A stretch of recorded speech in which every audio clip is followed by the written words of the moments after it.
Here with Amtech's equipment again. We're going to be doing the second part of the video showing the performance of the Inferno 2545 LPE mobile. Now, one of the things you want to do as far as start off, of course, after checking your oil levels on the engine and the pump, all our systems, the regulator, combination of regulator and pump, they're equipped with a dripper valve.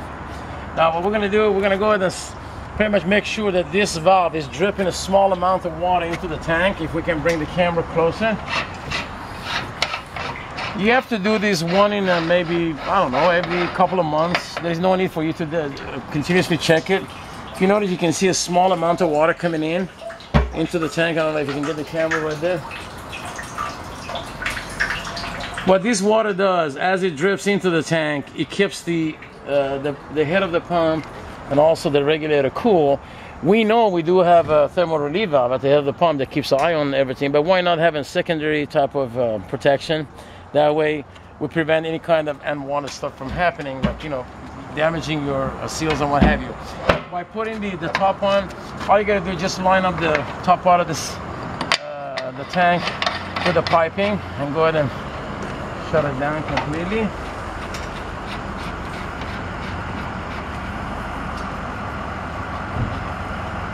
It doesn't have to be really real tight, just snug, because the suction will pull it in.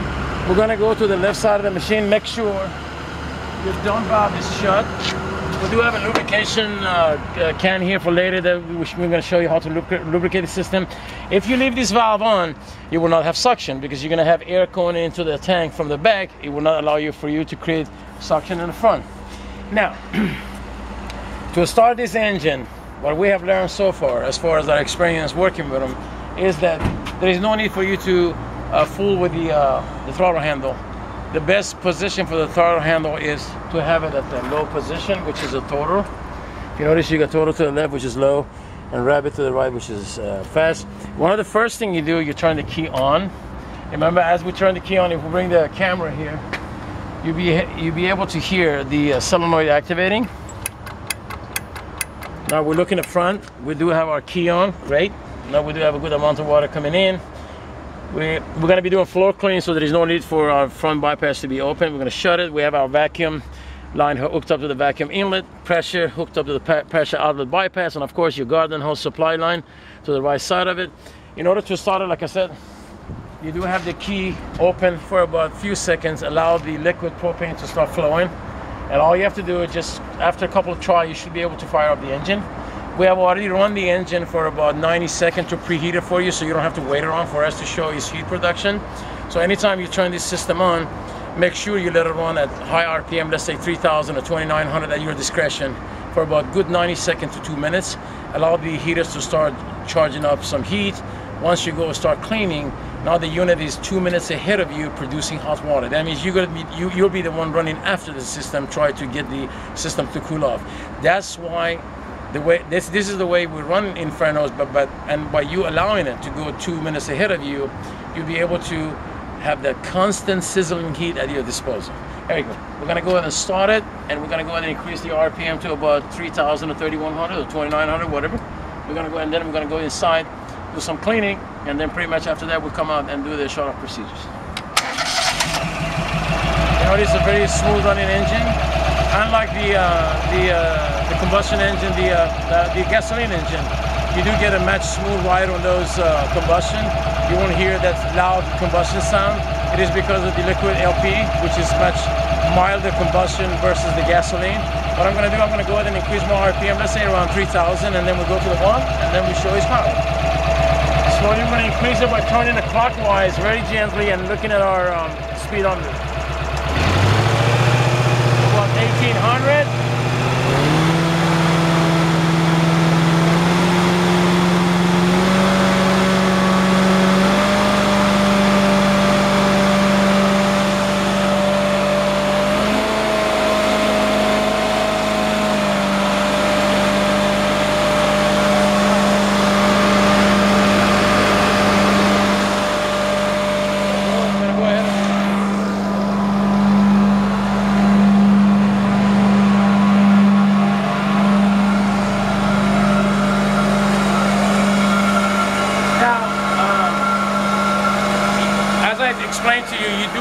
allow the machine to run after cold start. You need to allow it to run for a good couple of minutes. Let the machine, it all depends. The longer you let it run, harder it gets. But one of the best timing we can come up with is anywhere from 90 seconds to 2 minutes. Allow the machine to run. Let it, start heating up. Heat. Once you get to the 2 minutes, that's when you're gonna go to the one, just like our other unit. You're gonna start bypassing and allowing all the cold water to come and go. And you'll be able to start getting the hot water coming in by touching the fitting on the one. Now, as I'm gonna be cleaning, you'll be noticing some type of a very instant distraction in the pressure. In that moment, that what system is doing is communicating with you and pretty much telling you that the system is charged with 220, 230, wherever you set it on. By that time, if you go ahead and bypass more water, you'll be able to see that you want to get extremely hot. Let's go. Again, we're gonna pick it up. If you want to just stand over there, you'll be able to see the heat. This is the area that we're gonna bypass. And we're going to start feeling for heat.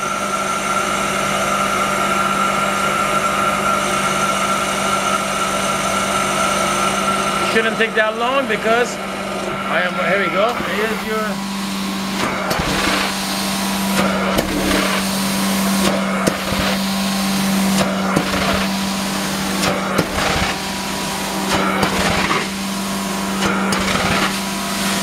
and as you come here, go ahead and vacuum. You notice as I come back, I lift my one. I allow it to breathe.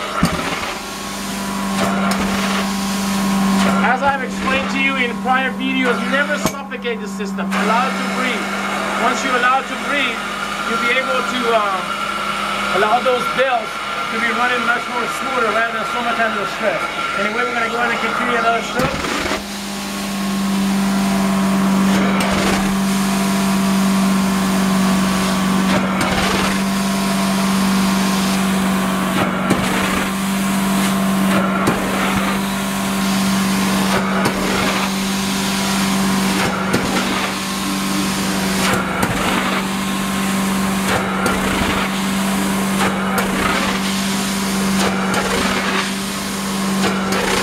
Again, as you get to the end, let go, allow it to breathe and go with your dry stroke. Bring the camera this way.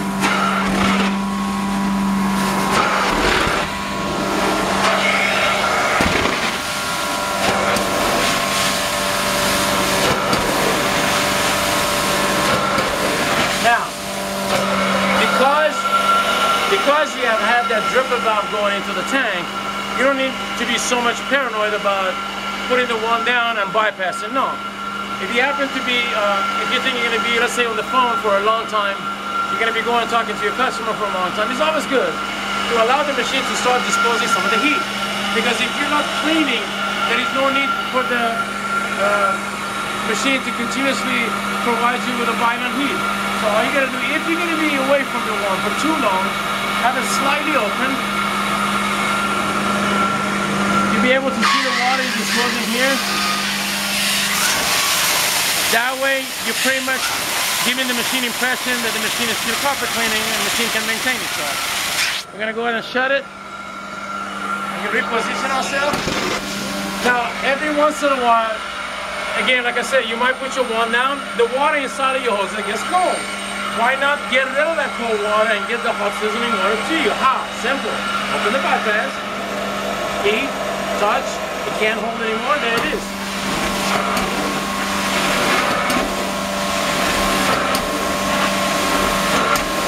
You notice again, as I come back, I lift the one. And you can hear the engine running very smooth.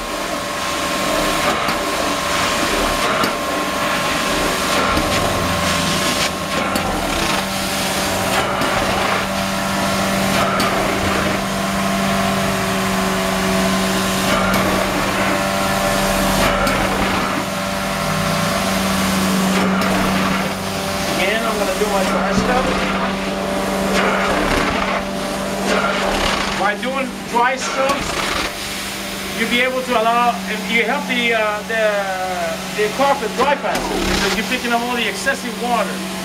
You notice if I start doing cleaning some dark areas. I don't know if the camera can see them, but these are some excessive water that's been flown out of the garden for one. So that's why an extra dry stroke will help the carpet dry faster.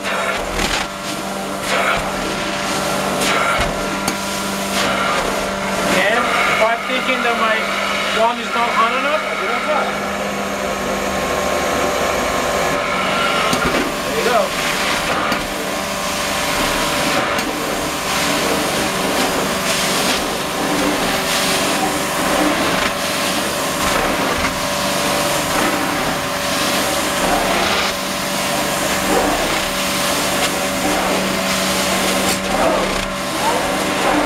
As you see, this is why Inferno got his name, a sizzling hot machine. Now what we're going to do, we're going to go outside, show you the shut-off procedures. Now, when we go outside, we don't have to go through so many steps. It's going to be anywhere from 3 to 4 steps. It all depends how you break it down. But first thing you're going to do, you want to make sure that your unit, that your one bypass is shut off. This is the off position. If you happen to leave it on and you go shut off the machine, since there is no suction to take the water away, you will cause flooding if you leave the one on the carpet. We're going to go outside. Anyway, as far as the shutting off, first we're going to go lower the RPM. Second, we allow the machine to kind of come down for about a few seconds from that high speed. Next thing we're going to do, we're going to go ahead and discharge any kind of hot water out of the system. If you're going to reposition the machine from one side of your job to another, there is no need for you to cool off the heaters. You can remain them as they are. However, I will show you how to cool off the heaters. Let's say it's the end of the job. So that will be the second step. The third step will be right before shutdown. You go ahead and spray WD-40 or any kind of lubricant into the top piping of the blower to allow the blower to become lubricated and kind of preserve itself for the next job. And of course, the final step will be dispose all your recovered water in a friendly, environmental friendly manner. Let's go.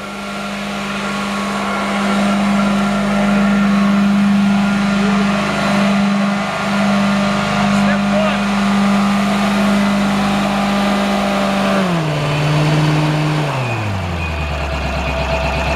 Notice we have brought down the RPM from 3100, whatever we had it on, to about 1000 or 1100. Now, the second step, if you remember, it was discharging all the hot water. This is in case if you want to shut down the machine. Again, like I said, if you're going to be repositioned, there's no need for you to do that. But make sure you take precaution because it's going to be extremely hot water coming out of the system. By opening this valve, you'll be able to see. You see, this is called Inferno, so respect it. It is made to belt heat. That was the burping that this big monster did. Anyway, going back to the video, we have to wait till the temperature gets down because we still have about 200 some degrees. If you look at the discharge hose, we're still disposing extreme heat. Now, if you go back to the temperature gauge, you'll be able to see it's finally cooling off.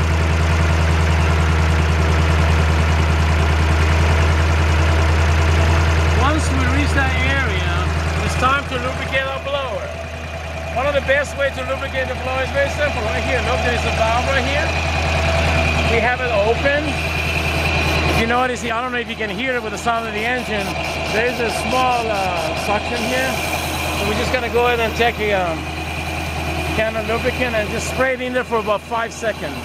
1001, 1002, 1003, 1004, and 1005. That's it.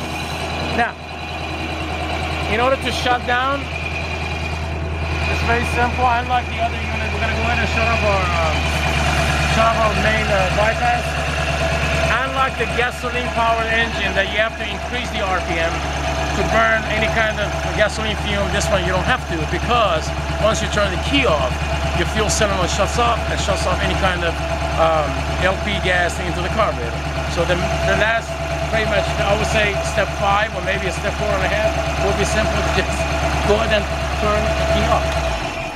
I want to thank you for your time. This was a quick demonstration of the Inferno Mobile 2545 LP, which, as I explained to you in prior video, is for one of our VIP customers in Japan, Be Future Corporation, which they're one of the well-known companies in Japan that we've been having the honor of designing and customizing their equipment. I will see you in near future videos. As you know, we do come up with different design as far as customizations and any kind of machine that you will look for in the market to be able to provide you with all the needs, all your needs of cleaning and hard surface cleaning and what have you. So call us anytime, provide us with any kind of drawings or any kind of requests you have, and we'll be more than happy to design you or coach you for customized truck mounts like, Infernos, Dragons, and what have you. Again, like I said, I want to thank you for your time, and I do look forward to see you in near future videos. Thank you.